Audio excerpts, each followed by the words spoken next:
There's no comments, no messages.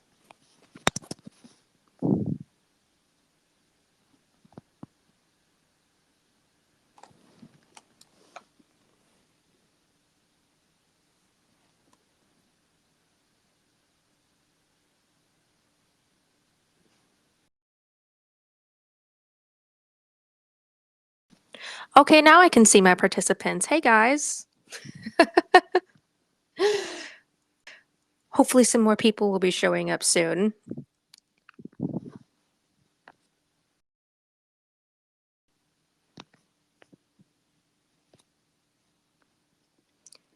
Yay! Thanks for tuning in to my first show. I'm really excited. Oh, do we have more people coming? I don't know how to tell. Ooh, okay, we got more people here. Okay. I'm still figuring out how this works, but I'm excited. So, yeah, for my first show, this is just going to be an Ask Me Anything. I guess I'll start just talking about myself in the meantime until anyone comes up with any questions, because this is my first show and I'm still kind of figuring out how this works. If at any time you guys can't hear me, I believe you can send me messages, try to let me know. I still don't really know how this works. Maybe I should have looked up a tutorial or something before getting started. But yeah, this is going to be an Ask Me Anything. So you guys can ask me things about witchcraft, about TikTok, about life, just anything in general. So yeah. And I think how it works is if you want to send me a message, I think it's like a voice message. Um, I don't know. We'll play around with it. We'll figure it out together. But yeah, and we'll see if we get any more participants. I'm not expecting a whole lot of participants for the first show. I'm fairly sure that once we kind of get a couple more episodes in, and especially once we get like a theme going each week, it will definitely be more interesting. But yeah, that's what I'm thinking of right now. Oh, we got another person. Hello. Thank you for coming to my Ask Me Anything. So yeah, I'm just gonna talk. And if you guys have any questions, send them in, and I'm gonna try and figure this out. We're gonna try and figure it out together. So, I've been working on a lot of candles and a lot of bone throws and a lot of card readings. And if you are one of the people, hi, thanks for coming. If you're one of the people who has ordered a card reading from me and you're like, where the hell is my card reading? I'm working on them slowly but surely. Bone throws too. Um, those do take a while, but I love doing them for you guys. I'm having so much fun, especially with the bone throws.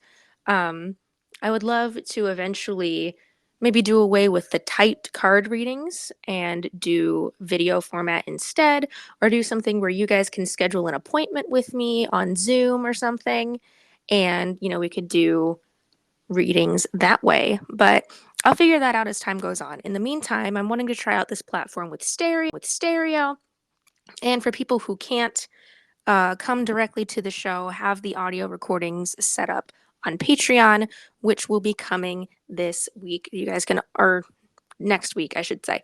So you guys can always ask questions about that as well. But I really am interested as to like what kinds of content you guys would be interested in learning about on this show. Should I have this be just Christian witchcraft or a mix of things or things like that? Or if you guys want me to do like, maybe in the future do an episode with my dad about Church of Satan. Someone had commented that. If any of you don't know, my dad is a priest for the Church of Satan, and he's made a few videos with me on the subject before. But someone had commented, you should have your dad be a guest as part of your show. And so that could potentially be an idea once I see him again. But I would love to do an episode that's just all about Jesus and how I see him and how, I kind of started taking the Christian witch path. That's something that I would really love to do. And just, talking about, the idea that, yes, I'm a Christian witch, but I also work with pagan deities and demons and how I make that work and just the craft in general. Um, Other housekeeping things, I'm planning on bringing back my YouTube channel. I took a break from that because life circumstances and all that shit.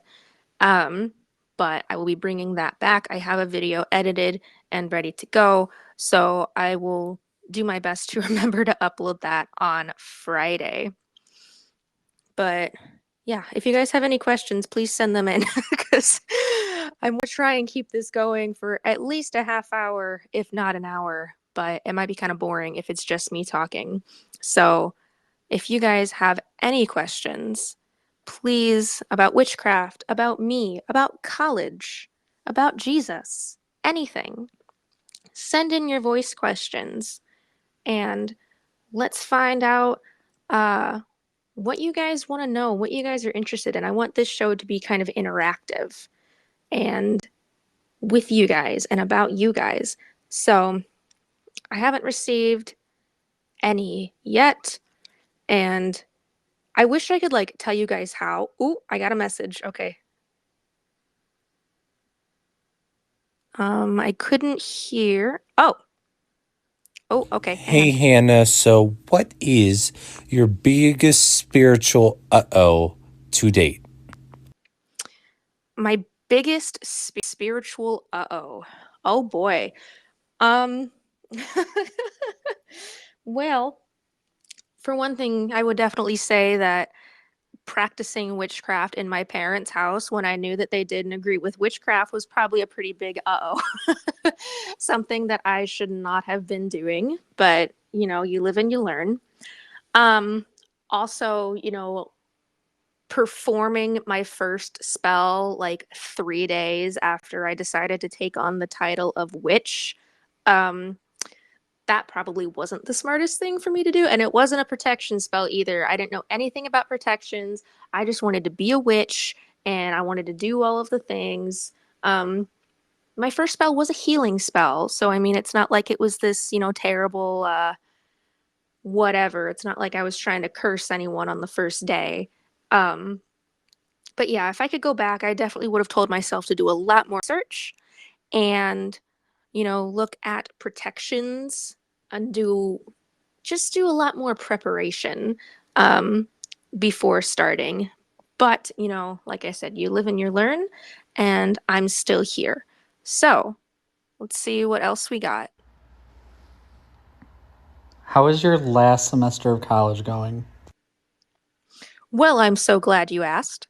My last semester of college is going really well. I only have classes on Tuesdays and Thursdays right now, which is really nice because then I have the rest of the week to work on bone throws and candles and my channel, TikTok, YouTube, everything like that.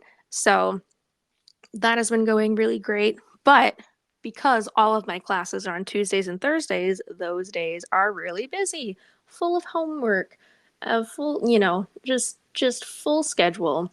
So trying to be a professional witch while also being a college student is definitely the most difficult thing that I've ever done. I'm definitely ready to graduate and just be able to focus on all of this full time. Um, but I'm really grateful for the experience. I'm really grateful for the fact that my school's dorms are more like apartments instead of just little one room dorms. So I actually have like my own bedroom and my own bathroom and a closet and a kitchen. And so I've been able to put all of my witchy stuff in my bedroom. I make my candles for you guys on my bedroom. I have my altar in my bedroom. I do my bone throws in my bedroom.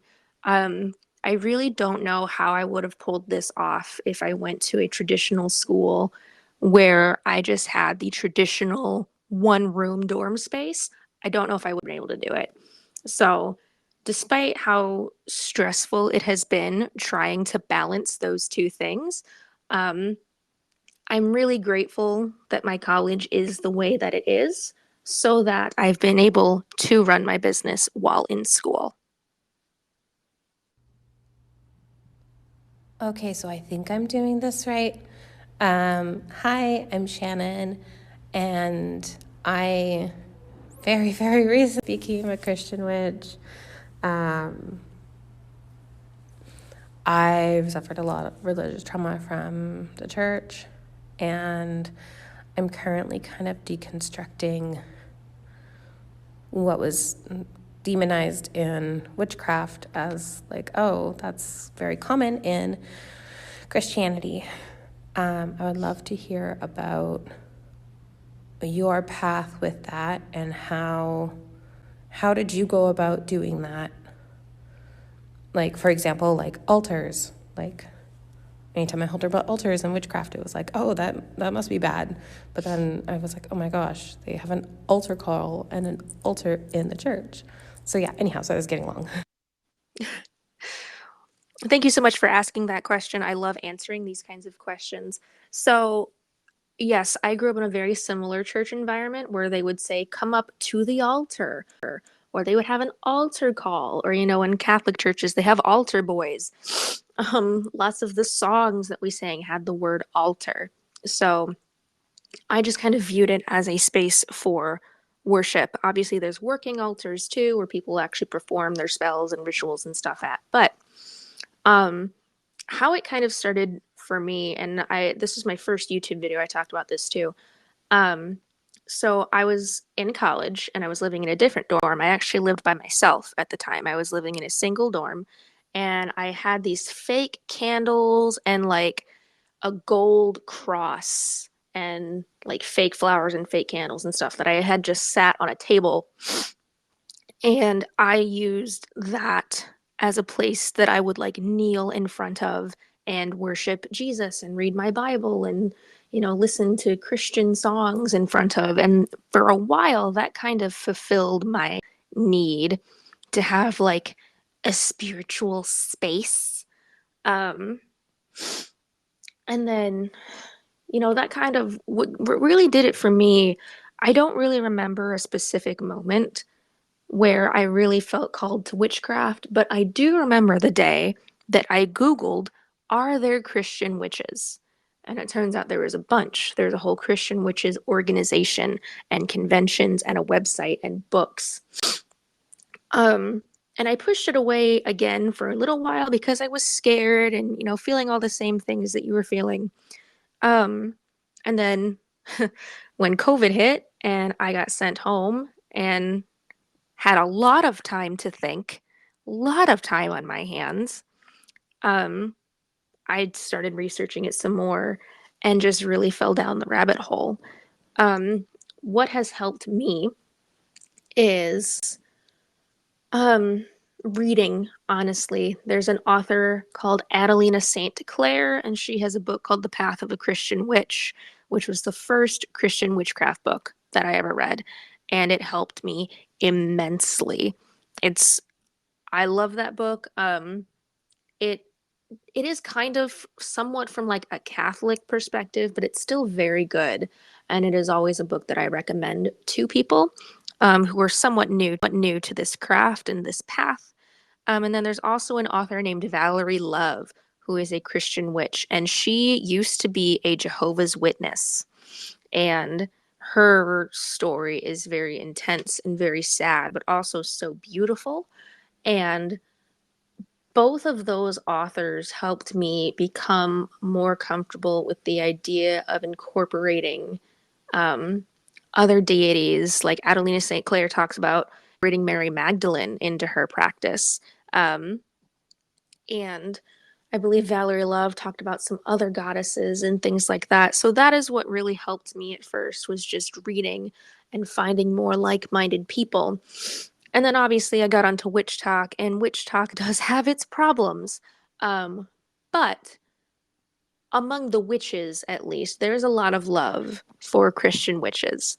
The only hate comments that I've ever received are from Christians. I have never had a witch or a pagan come to me and say, you can't do that, we don't like that, whatever. It has only ever been Christians who have given me that kind of hate. So finding a place where I belong and where I felt validated really helped me a lot. And so that's also what I'd recommend, trying to find communities. There's Christian Witch Facebook pages that you can join, groups like that. That's a very good way. And just finding like-minded people and reading about Jesus and about Christianity from a different perspective, like reading the Nag Hammadi Library, or just reading about Gnosticism, or there was one other thing. I recently read a book called The Occult Christ that, really opened my eyes to a lot of things. There's a book called Jesus Through Pagan Eyes that's really good. So just, yeah, finding those kinds of resources and those kind of like-minded people, I would say is the biggest thing that you can do for yourself. All right, let's listen to the next message. What's your favorite divination? My favorite form of divination. That's hard. Right now, I'm going to say my favorite form of divination is the bone throws, because if I'm looking for a good, just straight up yes or no answer, I'll get it from the bones. I love tarot and I love my oracle cards, but those I feel like are good for just kind of giving you advice, or they kind of help give you hints of what you need, what you're going towards. Whereas, and that's fine. Some people don't want straight answers. They just kind of want to know what direction they should be going in. Or sometimes if I want clarification, I'll do a bone throw, I'll get my yes or no answer, and then I'll pull a tarot card to answer why. Like, why is it a yes or why is it a no? And it'll give me some more clarity. So I definitely think that it depends on circumstance and what kind of answers you're looking for, what kind of questions you're asking. But as a very impatient person who lives a very fast-paced life, I really enjoy doing the bone throws because that's definitely the quickest method for me to get the answers that I want. So I'm going to just keep rambling until we get some more questions. Or, yeah, like I said, my goal was to have this be at least a half hour, but if not longer. I would like them to be longer eventually once I gain some more followers and some more participants, but I understand that that might take a while. Our goal for now is 7:30, but if it lasts longer than that, then it lasts longer. It's all good. That's what she said. Um, all right, I just got another message. Let's see. Do you have a familiar? And if so, what are they? I'm still kind of trying to figure out the difference between a familiar and an animal spirit guide. Um, so I work with the coyote bones for my divination, and that is definitely an animal spirit that I work with. And I have various animal spirit guides, but I don't, maybe I do have a familiar and I just haven't found it yet. As far as like a familiar in terms of an animal that is like a working partner, or is the first to get hit when someone hexes you, or is really there to protect you and kind of be like your partner in crime throughout your witchcraft journey. I do not have that at the moment. I would love to have one eventually. um, I also I need to like find a good book by a reliable author on the topic of familiars. If y'all have any recommendations, please let me know, because all I hear on TikTok is, people calling their pet familiars, but then people will say, "Oh no, your familiar is not a physical animal," and then other people will be like, yeah, it is." So I really don't know. So yeah, to answer your question, I work with a coyote spirit. One of my spirit guides is a tiger, one is an eagle. So I work with animal spirits, but I'm not sure if they technically constitute as familiars. Let's see what else I got. What is your favorite deity that you work with, making your candles or in your practice? Ooh, I like this question. So as far as in my practice, perhaps I am biased because my whole kind of shtick is that I'm a Christian witch, but Yeshua is definitely my favorite. Um, And really, I think that that's because, deities are very intelligent and they have vast knowledge, but they don't quite understand the human experience because they've never been human. And so they don't quite understand the complexities of human emotions or human limits, because we can only stretch our energy so far. So, um, yeah, I like Yeshua because he did live the human experience. He understands human feelings, anxiety, depression, physical and mental pain. But he also understands joys in our life, the little things that make you happy, that maybe your deity is like, what is happening? Why are you getting so excited over the fact that your favorite snack was in the vending machine? Like, Yeshua gets it because he lived the human experience.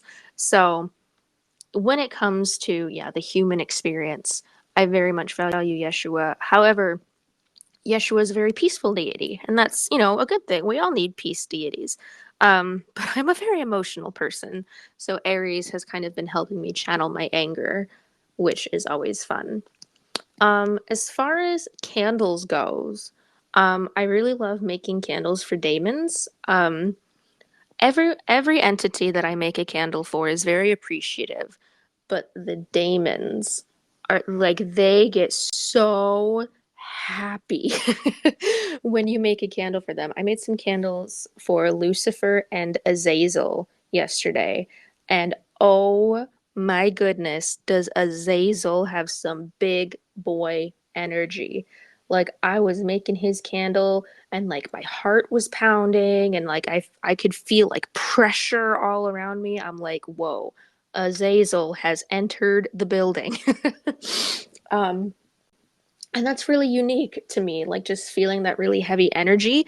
It's tiring, but it kind of gives me that confirmation of like, okay, they're here, they know what I'm doing, they appreciate it, that's cool. So yeah, that's something that I definitely enjoy.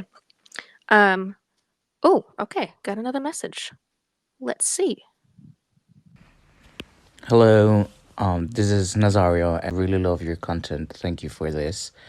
Um, Lately, I've been thinking a lot about someone who died long time ago. Do you think it's a form of them trying to give me a message or something? I feel uneasy, but not in a bad way. It's just weird that all of a sudden I keep thinking about them and I dream about them. Yeah, so, there's two ways to look at that. It very well could just be a coincidence that you're thinking about them. However, I think it depends on how long this has been going on. If it's just been for a couple days, you've been thinking about this person and you had a dream about them, then it might be a coincidence. However, if this has been ongoing or it continues to happen, then yes, it very well could be someone trying to reach out to you. They may not necessarily have a specific message for you. They might just be saying, "Hey, I'm here. I'm watching over you." That happens a lot. With, passed on loved ones or people that we used to know that have passed on, especially, they just kind of have a way of knowing if you are open to the idea of the supernatural. If you are open to the idea that a spirit might be reaching out to you, the spirits on the other side are aware of that. And because of that, they kind of form this trust with you. Like, okay, I can appear to this person and they won't just brush me away or they won't freak out or anything like that. So if this person is making a conscious effort to try and make themselves known to you, it's because they trust you. Um, I would definitely say, maybe keep a dream journal, maybe see if this continues. You just kind of feel an energy presence with you, it very well could be them. Let's see what other message I got. As a Christian witch, how do you feel about, instead of the spirit reaching out to you, you reaching out to them? I don't think there's a problem with that at all. I definitely think that there are, if you feel drawn to a certain spirit, that it is okay for you to reach out to them. I think that there are times where a spirit might want you to reach out to them. They want you to initiate the conversation. And I don't have my Bible on my person at the moment. It's in my car. I need to go out and get it. Um, I know that there are places in the Bible that say you shouldn't do that or whatever. But so again, it's things where it's like, I know that I've talked about it, but of course, now that I'm trying to talk about it, I can't remember exactly what I said in the past. But if you go to my TikTok, I have a weird theology playlist. And some people have said that they have trouble finding my playlist. So if that's a thing, let me know and I'll make a TikTok video showing you guys how to find my playlists. But anyway, on TikTok, I have a weird theology playlist where I just kind of debunk various toxic ideologies or ideologies that might make one afraid to pursue the Christian witch path. And one of these is the idea of summoning spirits. But something that I can think of just off the top of my head right now is, I forget what book it's in, but obviously somewhere in the New Testament where Jesus takes a couple disciples up to the mountain, and I believe he summons Elijah and someone. But right there, that is an example of Jesus summoning spirits. And as a Christian witch, I believe that, if we are supposed to be like Jesus, then we should be able to do those kinds of things too. So while I absolutely believe that there are spirits who will directly reach out to you, I don't think it is bad or evil or sinful at all to initiate the conversation yourself. So let's listen to the next question. Have you ever worked with the Fae or Fae folk in your practice? I have not worked with the fair folk in my practice. I would love to learn about them. I do not know nearly enough about them apart from the typical, don't say thank you, don't tell them your name, stuff like that. But that's all I know. Um, I know that it can be dangerous and I know that it can be wonderful, but in order for it to be wonderful, you have to do everything right. And I I have a hard time maintaining a formal relationship with my deities who are nice to me. I don't know how good I would be at maintaining a formal relationship with the fair folk because I was raised in in a church environment where it's like, Jesus is your friend, Jesus is your buddy, just talk to him like you talk to any other friend. So then when I joined the witchcraft and the community and everyone was like, you have to be very proper and formal with your deities, I was like, oh man, this is going to be an interesting shift. And I'm still pretty bad at that sometimes. So I would probably piss off the fair folk, which is why I don't work with them. Um, However, I do find them very interesting. I know Dust Hollow talks about them a lot. I watch a lot of his videos on the subject. Um, but I don't foresee myself working with them anytime soon. However, again, if you guys, have any good book recommendations or information recommendations on the fair folk, let me know.